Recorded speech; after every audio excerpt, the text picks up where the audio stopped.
Hi friends, ಎಲ್ಲರೂ ಹೆಂಗಿದ್ದೀರಿ? ಆರಾಮಿದ್ದೀರೇನ್ರಿ? ನಾವು ಆರಾಮಿದ್ದೀವಿ ನೋಡ್ರಿ. ಬರ್ರಿ, ಇವತ್ತಿನ ವ್ಲಾಗ ಈವ್ನಿಂಗಿಂದ ಸ್ಟಾರ್ಟ್ ಮಾಡ್ತಾ ಇದ್ದೀನಿ. ಇವತ್ತಿನ ವ್ಲಾಗ ತುಂಬ ಸಿಂಪಲ್ ಆಗಿರುತ್ತೆ ನೋಡ್ರಿ ಫ್ರೆಂಡ್ಸ. ಇಷ್ಟ ಆದರೆ ಒಂದು ಲೈಕ್ ಮಾಡಿರಿ. ಹೊಸಬ್ರು ನೋಡಕತ್ತೀರಿ ಒಂದು ಪ್ಲೀಸ್ ಸಬ್ಸ್ಕ್ರೈಬ್ ಮಾಡಿ ಸಪೋರ್ಟ್ ಮಾಡಿ ಅಂತ ಕೇಳಕತ್ತೀನಿ ನೋಡ್ರಿ. ಬರ್ರಿ, ಇವತ್ತು ಈವ್ನಿಂಗ್ ವ್ಲಾಗ್ ಹೆಂಗಿರುತ್ತೋ ಅಂತ ನೋಡೋಣ. ನೋಡ್ರಿ ಫ್ರೆಂಡ್ಸ, ಈಗ ನಾನು ತಲೆ ಬಾಚ್ಕೋತಾ ಇದ್ದೀನಿ. ಮತ್ತು ಇವತ್ತು ನೋಡ್ಬೋದು ಎಷ್ಟೊಂದು ಮಾಡ ಆಗ್ಯದ ಅಂದಾಗ ಮಳೆ ಬರೋ ಗತ್ಲೆ ಆಗ್ಯದ. ಅದಾಗ ಮಳೆ ಬರಲಿಲ್ಲ ಫ್ರೆಂಡ್ಸ. ಮಾಡ ಅಂತೂ ಭಾಳ ಆಗೈತಿ. ನೋಡ್ಬೋದು ಈಗ ಒಂದು 6:30 ಆದಂಗೆ ಅನ್ಸಕತ್ತೈತಿ. ಆದಾಗ 6:30 ಆಗಿಲ್ಲ, 5 ಗಂಟೆ ಆಗೈತೆ ನೋಡ್ರಿ. 5 ಗಂಟೆಗೆ ಇಷ್ಟೊಂದು ಮಾಡ ಆಗೈತಿ ನೋಡ್ಬೋದು. ಇವತ್ತು ನಮ್ಮ ಮನೆಯವರು ಜೋಳ ದೋಸೆ ಮಾಡಿಡು ಅಂದಾರೆ, ಬಂದು ಒಯ್ತೀನಿ ಅಂದಾರ. ಹಾಗಾಗಿ ಈಗ ಅದೆಲ್ಲ ಬಚ್ಕೊಂಡು ನಾನು ಜೋಳ ಹಸನ್ ಮಾಡೋಕೆ ಬಂದೀನಿ ನೋಡ್ರಿ. ಇನ್ನೂ ಬಂದಿಲ್ಲ ನಮ್ಮ ಮನೆಯವರು ಬರ್ಬೇಕಂದಾಗ 6 ಗಂಟೆ ಅದು ಆಗ್ತದೆ ನೋಡ್ರಿ. ಈಗ ನಾನು ಇವೆಲ್ಲ ಜೋಳ ಹಸನ್ ಮಾಡಿಟ್ಟಂದಾಗ ಬಂದು ಒಯ್ದು ಬೀಸ್ಕೊಂಬರ್ತಾರೆ. ಹಿಟ್ಟೆಲ್ಲ ಮುಗ್ದೈತ್ರಿ ಜೋಳದ ಹಿಟ್ಟು. ಈಗ 8 ದಿವಸ ಆಯಿತು ಬರೀ ಚಪಾತಿನೇ ಮಾಡಾಕತ್ತೀನಿ. ನಿನ್ನೆ ತೊಗೊಂಬಂದಾರ ಜೋಳ, ಹಾಗಾಗಿ ಇವತ್ತು ಹಸನ್ ಮಾಡಿ ಇಡಾಕತ್ತೀನಿ ನೋಡ್ರಿ ಫ್ರೆಂಡ್ಸ. ನೀವು ಅಕ್ಕಿ ಅದು ಹಾಕ್ತಿರೋಲ್ಲ ಅಂತ ಕಮೆಂಟ್ ಬಾಕ್ಸ್ದಾಗ ತಿಳಿಸ್ರಿ. ನಾವು ಸ್ವಲ್ಪ ಅಕ್ಕಿ ಹಾಕ್ತೇವೆ ರೀ ಜೋಳದಾಗೂ. ಈಗ ಇವೆಲ್ಲ ಹಸನ್ ಮಾಡಿ ಸ್ವಲ್ಪ ಅಕ್ಕಿ ಹಾಕಿ ಇಡ್ತೀನಿ ನೋಡ್ರಿ. ಅವು ಹಸರು ಮಾಡಿ ಡಬ್ಬ್ಯಾಗ ಹಾಕಿಡ್ತೀನಿ. ನಮ್ಮ ಮನೆಯವ್ರು ಬಂದ ಕೂಡಲೇ ಬಿಸಾಕ ಒಯ್ತಾರೆ. ಈಗ 8 ದಿವಸ ಆಯ್ತು ರೀ ರೊಟ್ಟಿನೇ ತಿಂದಿಲ್ಲ. ಹಾಗಾಗಿ ಒಟ್ಟು ರೊಟ್ಟಿ ತಿನ್ನಂಗೆ ಅನ್ಸಕತ್ತೈತಿ. ನಾವು ರೊಟ್ಟಿ ಜಾಸ್ತಿ ಮಾಡ್ತೇವೆ ರೀ ಮನ್ಯಾಗ. ಚಪಾತಿ ಅಷ್ಟೇ ವಾರದಾಗ 1-2 ಸರಿ ಮಾಡ್ತೇವೆ. ಈಗ ಒಂದು 8 ದಿನ ಆಯಿತು ಬರೀ ಚಪಾತಿನೇ ಮಾಡೋದು ನಡೆದದ ಫ್ರೆಂಡ್ಸ. ಈಗ ಸಂಜೆ ಆಗೈತೆ ರೀ, 7 ಗಂಟೆ ಆಗ್ಲಕತ್ತದ. ಈಗ ಸಾರು ಮಾಡೋದೈತಿ. ಯಾವ ಸಾರು ಮಾಡಮ್ಮಿ ಅಂತ ಕೇಳಂಬರ್ರಿ ನಮ್ಮ ಮನೆಯವ್ರಿಗೆ ಏನಂತಾರತ್ತಿ.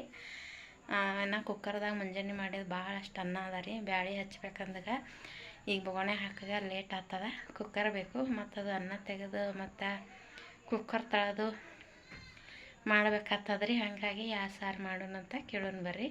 ಟಮಾಟೆಂದು ಅಥವಾ ಬ್ಯಾಳೆ ಸಾರು.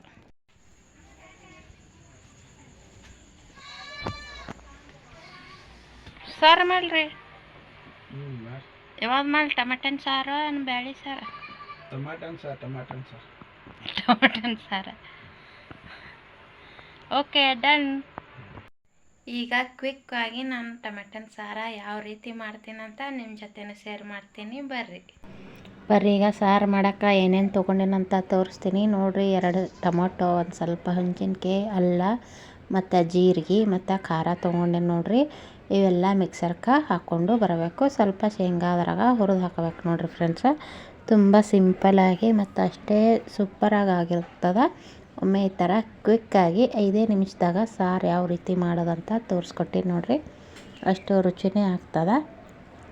ಆ ಕಡೆ ರಸಮ್ ಕೂಡ ಅನ್ಬೋದು ಇದಕ್ಕೆ ನಾವು ಸ್ವಲ್ಪ ಶೇಂಗಾ ಹಾಕಿರ್ತೇವಲ್ರಿ, ಸ್ವಲ್ಪ ಟೇಸ್ಟ ಜಾಸ್ತಿನೇ ಆಗಿರ್ತೈತಿ. ಈಗ ನೋಡ್ರಿ ಸಾಸಿವೆ, ಜೀರಿಗೆ, ಎಣ್ಣೆ ಮತ್ತು ಬೆಳ್ಳುಳ್ಳಿ ಸ್ವಲ್ಪ ನಾನು ಸ್ಟೋರೇಜ್ ಮಾಡಿಟ್ಟಿದ್ದೆ ಫ್ರೆಂಡ್ಸ. ಕರಿಬೇವು ನಮ್ಮ ಮನೆಯವ್ರು ಭಾಳ ತಂದ್ರೆ ಅಂದಾಗ ಎಲ್ಲ ಒಣಗಿಸಿ ಒಂದು ಡಬ್ಬೆ ಹಾಕಿರ್ತೀನಿ.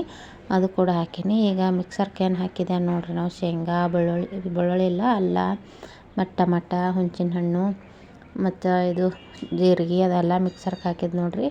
ಅದು ಇದ್ರಾಗ ಹಾಕಿ ನೋಡ್ರಿ, ಮಿಕ್ಸರ್ಗೆ ಹಾಕಿದ್ದು ನೋಡ್ಬೋದು. ಸಾರಿನ ಕಲರ ಎಷ್ಟು ಮಸ್ತ್ ಆಗ್ಯದತ್ತೆ. ನೀವು ಈ ಥರ ಒಮ್ಮೆ ಟ್ರೈ ಮಾಡಿರಿ. ಮತ್ತೆ ನೀವು ಟ್ರೈ ಮಾಡ್ತೀರಾ. ಅಷ್ಟೊಂದು ಚಲೋ ಆಗ್ತದೆ ನೋಡ್ರಿ ಈ ಸಾರು. ನೋಡೋಕೆ ಅಷ್ಟು ಸಿಂಪಲಾಗಿ ಕಾಣ್ಬೋದು, ಅದಾಗ ಟೇಸ್ಟ್ ಮಾತ್ರ ಅಲ್ಟಿಮೇಟಾಗಿ ಬರುತ್ತೆ ನೋಡ್ರಿ ಫ್ರೆಂಡ್ಸ.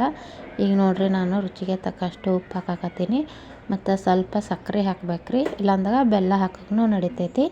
ನಾ ಬೆಲ್ಲ ಹಾಕಲಿಲ್ಲ, ಸಕ್ಕರೆನೇ ಹಾಕಿನಿ ನೋಡ್ರಿ. ಮಸ್ತ್ ಅನ್ನ ಸಾರು ಅಂತ ಮಸ್ತಾಗಿ ಊಟ ಮಾಡ್ಬೋದು ನೋಡ್ರಿ. ಇದು ಅನ್ನಕ್ಕೆ ಮಾಡಿಸಿದಂಥ ಸಾರು ನೋಡ್ರಿ ಫ್ರೆಂಡ್ಸ. ಆಮೇಲೆ ನೆಗಡಿ ಅದು ಬಂದಿರ್ತದೆ ನೋಡ್ರಿ. ಈ ಥರ ಸಾರು ಮಾಡಿ ಬಿಸಿ ಸಾರು ಟ್ರೈ ಮಾಡಿ ನೋಡ್ರಿ, ನೆಗಡಿನೇ ಕಿತ್ತೋಗ್ತದೆ ನಿಮಗೆ. ಬರ್ರಿ, ಈಗ ನಮ್ಮ ಸಾರು ರೆಡಿ ಆಗೈತಿ. ಈಗ ಊಟ ಮಾಡಮ್ಮ. ಮುಂಜಾನೆ ತಂಗಳ ಅನ್ನ, ಬಿಸಿ ಸಾರು. ಬರ್ರಿ ಫ್ರೆಂಡ್ಸ, ಎಷ್ಟು ಮಸ್ತಾಗಿ ಕಲರ್ ಕಾಣಕತ್ತದ ನೋಡ್ರಿ ಸಾರಿಂದು.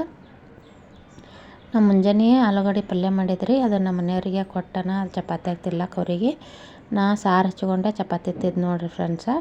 ಈಗ ನಾನು ಅನ್ನ ಹಿಡ್ಕೊಳಕತ್ತೀನಿ. ಈಗ ಊಟ ಮಾಡಕತ್ತಿದ್ದೇವೆ. ಟೈಮ್ ಆಗ್ಲಕತ್ತದ 9 ಗಂಟೆ. ಹಾಗಾಗಿ ಸ್ವಲ್ಪ ವೀಡಿಯೋ ಕ್ಲಿಪ್ಪಿಂಗ ತೊಗೊಂಡು ನೋಡ್ರಿ ಊಟ ಮಾಡೋದು. ನೋಡ್ಬೋದು ಸಾರು ಯಾವ ರೀತಿ ಆಗ್ಯದ. ಅಷ್ಟು ತಿಳಿನೂ ಆಗಿಲ್ಲ, ಅಷ್ಟು ಗಟ್ಟಿನೂ ಆಗಿಲ್ಲ, ಮೀಡಿಯಮ್ ಆಗೈತೆ ನೋಡ್ರಿ ಫ್ರೆಂಡ್ಸ.